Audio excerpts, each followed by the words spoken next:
بسم اللہ الرحمن الرحیم۔ بی ایس اسلامیات کے لیکچر نمبر 7 کے ساتھ آپ حضرات کے سامنے مخاطب ہوں، محمد ہارون الرشید۔ عزیز طلباء، لیکچر نمبر ہمارا 7 ہے، سورہ حجرات کی آیت نمبر 7 اور آیت نمبر 8۔ اس سے پہلی آیات ہم ان کا ترجمہ تفسیر قدر تفصیل سے پڑھ چکے ہیں۔ اسی طرح جیسے پہلے آپ لوگوں کے سامنے قرآن مجید کی تلاوت کی جاتی ہے، پھر اس کا ترجمہ اور تفسیر آج بھی انشاءاللہ اسی طرح ہی ہوگا۔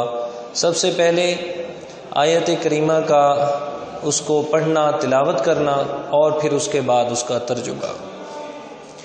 اعوذ باللہ من الشیطان الرجیم، بسم اللہ الرحمن الرحیم۔ وَاعْلَمُوا أَنَّ فِيكُمْ رَسُولَ اللَّهِ لَوْ يُطِيعُكُمْ فِي كَثِيرٍ مِّنَ الْأَمْرِ لَعَنِتُّمْ وَلَكِنَّ اللَّهَ حَبَّبَ إِلَيْكُمُ الْإِيمَانَ وَزَيَّنَهُ فِي قُلُوبِكُمْ وَكَرَّهَ إِلَيْكُمُ الْكُفْرَ وَالْفُسُوقَ وَالْعِصْيَانَ أُولَئِكَ هُمُ الرَّاشِدُونَ فضلا من اللہ ونعما واللہ علیم حکیم۔ یہ ہے آیت کو پڑھنا اور اس کا تلاوت کرنا۔ اس کے بعد آیت کے ترجمے کی طرف ہم آتے ہیں، اس کی ٹرانسلیشن کرتے ہیں۔ ترجمہ: اور جان رکھو کہ بے شک رسول اللہ صلی اللہ علیہ وسلم آپ کے اندر موجود ہیں۔ اگر رسول صلی اللہ علیہ وسلم بہت سارے معاملات میں آپ کی بات کو مانے، لَأَنِتُّمْ تو البتہ تم مشکل میں پڑ جاؤ، اور لیکن اللہ تعالیٰ نے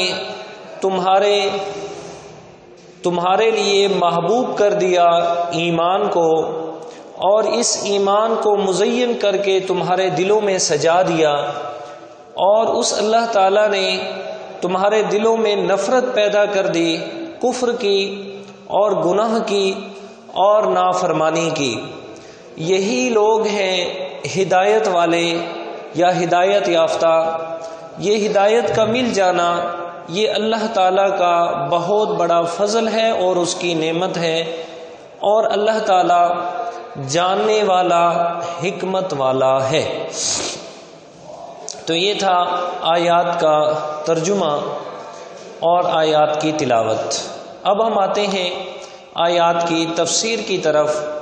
ان آیات کی تفسیر کو سمجھنے سے پہلے تھوڑا سا اپنے ذہن کو پچھلے لیکچر کی طرف لے کر جائیں، کہ جس میں آیت نمبر 6 میں میں نے آپ کو عرض کیا تھا، یا ایھا الذین آمنوا ان جاءکم فاسق بنبأ فتبینوا۔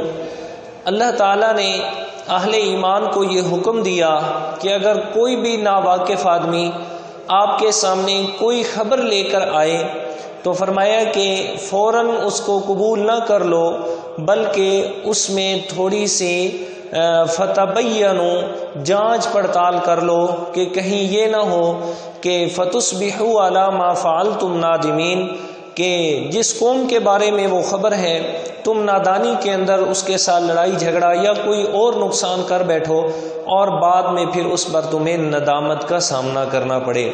تو اس میں حضرت ولید بن عقبہ آپ وسلم کے صحابی تھے، وہ قبیلے بنو مستلق کی طرف وہ جو زکوٰۃ لینے کے لیے گئے، تو وہ قبیلے والے اپنی روایات کے مطابق ان کے استقبال کرنے کے لیے باہر جب نکلے تو انہوں نے یہ سمجھا کہ ہو سکتا ہے یہ اپنی پرانی دشمنی کا بدلہ لینے کے لیے آئے ہیں، اور کہیں مجھے یہ قتل ہی نہ کر ڈالیں، تو اس لیے وہ ادھر سے ہی واپس مدینہ کی طرف آ گیا، اور پھر آ کر آپ علیہ الصلوۃ والسلام کے سامنے سارا ماجرا سنا دیا، اور کہا جی مجھے تو ایسے لگتا ہے کہ کہیں قبیلہ بنو مستلق والے یہ مرتد نہیں ہو گئے۔ تو جس وقت یہ بات آئی سامنے کہ انہوں نے کہا جی مجھے ایسے لگتا ہے کہیں وہ مرتد ہو گئے، تو پھر آپ صلی اللہ علیہ وسلم کے سامنے بہت سارے صحابہ اکرام کی یہ رائے آئی کہ پھر ہمیں تو ان کے خلاف جہاد کرنا چاہیے، پھر ہمیں تو انہیں جا کر قتل کرنا چاہیے کہ وہ اسلام قبول کر کے پھر اس سے پھر گئے۔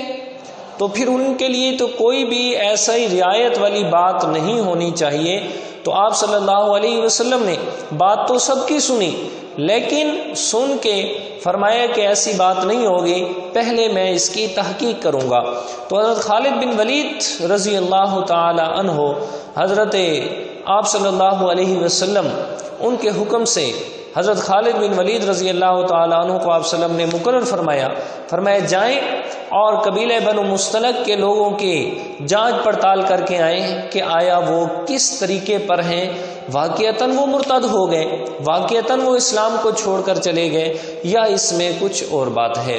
تو حضرت خالد بن ولید رضی اللہ تعالیٰ عنہ جس وقت وہاں پہنچے تو انہوں نے دیکھا کہ یہ لوگ تو مسلمان ہیں۔ حضرت حارث سے ملاقات ہوئی ان کی، تو انہوں نے کہا جی ہمارے پاس تو کوئی آیا ہی نہیں ہے، اگر آتا تو پھر ہم ضرور دیتے۔ تو ادھر پھر حضرت خالد بن ولید جب واپس آئے تو آ کر یہ سارا ماجرا سنایا، پھر حضرت حارث بھی آئے، یہ بات ساری آپ سن چکے ہیں اور سمجھ بھی چکے ہوں گے یقیناً۔ تو پھر جو ہے حضرت ولید بن عقبہ ان کو بلایا گیا، بات اصل پوچھی گئی، انہوں نے ساری بات بتائی، اس پر یہ آیات نازل ہوئی۔ تو جن صحابہ کرام نے مشورہ دیا تھا قتال کا، جہاد کا، فرمایا کہ ہمیں ان سے جہاد کرنا چاہیے، کیوں رعایت دی جا رہی ہے انہیں؟ تو ان کے دل میں تھوڑی سی اس بات پر خفگی تھی کہ ہمارے مشورے جو ہم نے دیا تو کیوں نہیں مانا گیا؟ تو اللہ تعالیٰ نے قرآن مجید کی یہ آیات ان کے لیے نازل فرمائی۔ فرمایا وَاعْلَمُوا أَنَّ فِيكُمْ رَسُولَ اللَّهِ، تمہیں معلوم ہونی چاہیے یہ بات کہ تمہارے اندر اللہ کا رسول موجود ہے۔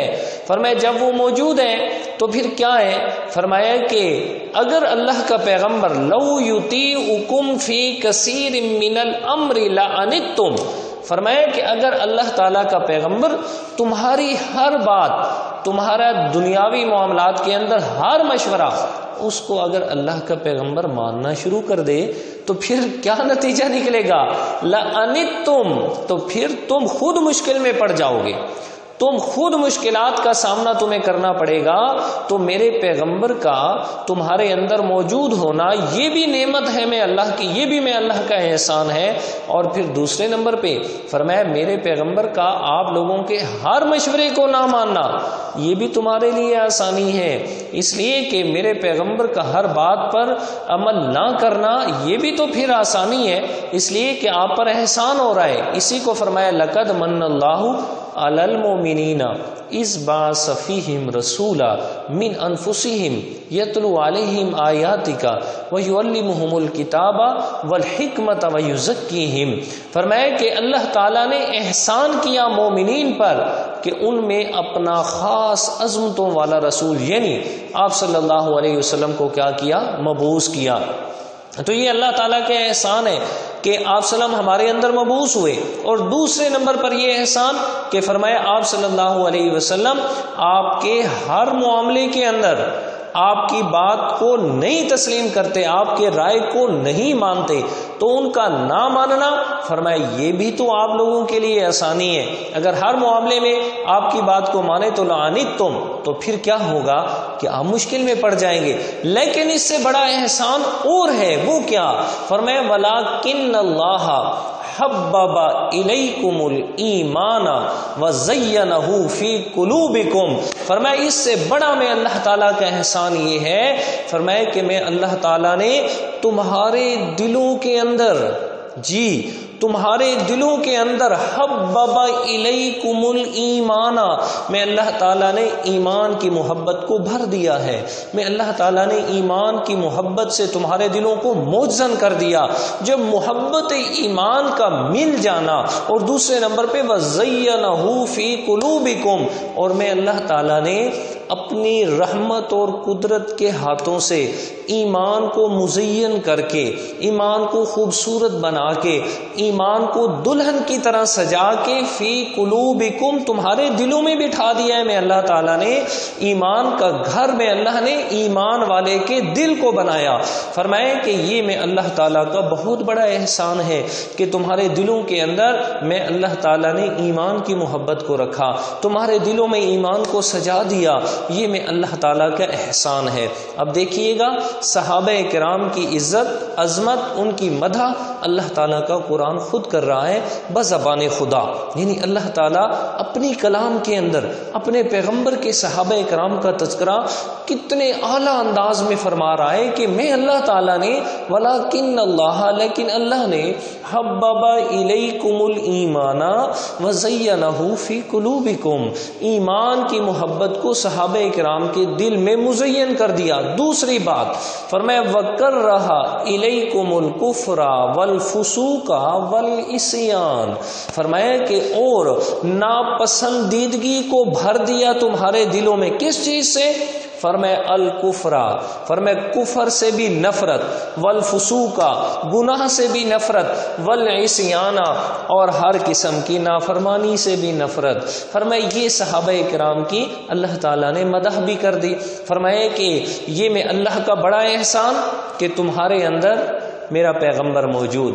پھر اس سے بھی بڑھ کر میں اللہ تعالیٰ کا دوسرا احسان کہ میں نے آپ کو ایمان کی دولت سے مالا مال فرمایا، میں نے آپ کو ایمان کی دولت دی، اور پھر اس کی تعریف بھی فرمائی کہ تمہارے دلوں کے اندر ایمان کی محبت، دلوں کے اندر ایمان کو مزین کرنا یہ میں اللہ کا کمال ہے۔ اور تیسرے نمبر پہ فرمایا ہر قسم کا کفر وہ بھی آپ سے دور، اس کی نفرت بھی آپ کے دل میں، ہر قسم کا گناہ فرمایا وہ بھی آپ کے دل میں اس کی نفرت، والعصیان اور ہر قسم کا چھوٹا بڑا گناہ بھی، نافرمانی بھی، چاہے صغیرہ گناہ ہے چاہے کبیرہ گناہ ہے، فرمایا اس کی نفرت میں نے آپ کے دل میں رکھ دی۔ فرمایا یہ میں اللہ کا بڑا احسان ہے۔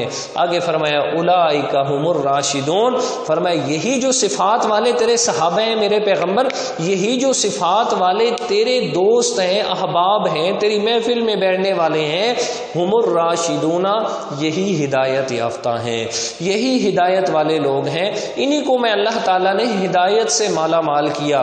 دیکھیے گا صحابہ کرام کو ہدایت سے مالا مال کیا تو اسی لیے تو صحابہ کرام کو آنے والے لوگوں کے لیے معیار ایمان بنا دیا۔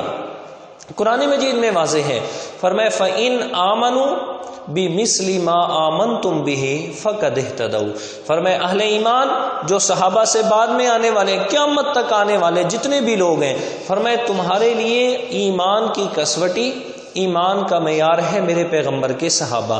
فرمایا جب تک تم ان جیسا ایمان نہیں لاؤ گے میں اللہ تعالیٰ نے تمہارا ایمان بھی قابل قبول نہیں کرنا، تمہیں ہدایت یافتہ نہیں کہا جائے گا اس وقت تک کہ جب تک تم صحابہ کرام جیسا ایمان نہ لے آؤ۔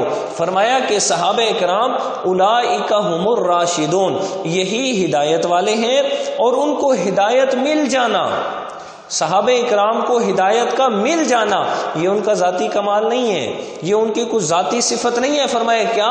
فضلا من اللہ و نعما، یہ میں اللہ تعالیٰ کا فضل ہے، یہ میں اللہ تعالیٰ کی نعمت ہے، میں جسے چاہتا ہوں عطا کر دیتا ہوں، مجھ سے کوئی بھی پوچھنے والا نہیں ہے، اس لیے کہ واللہ علیم حکیم، میں اللہ تعالیٰ جاننے والا بھی ہوں اور میں اللہ تعالیٰ حکمت والا بھی ہوں۔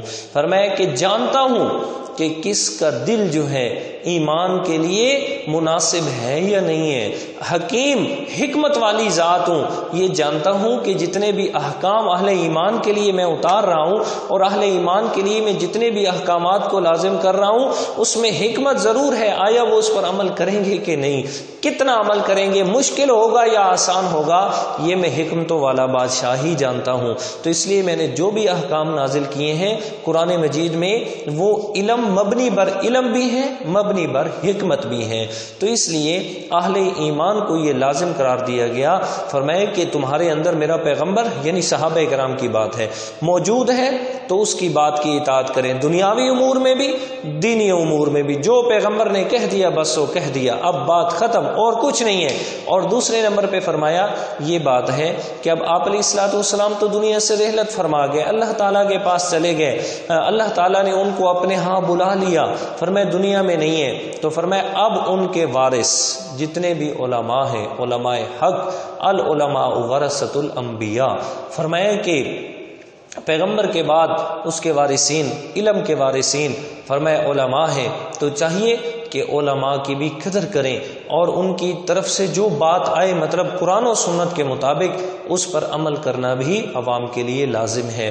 تو یہ ہے بچے آج ہمارا جو مطلب یہ لیکچر تھا سورہ حجرات کی آیت نمبر 7 اور 8 پر۔ امید کرتا ہوں انشاءاللہ آپ کو یہ ضرور سمجھ آئے گا۔ انشاءاللہ نیکسٹ لیکچر کے لیے اجازت دیجیے۔ اللہ حافظ۔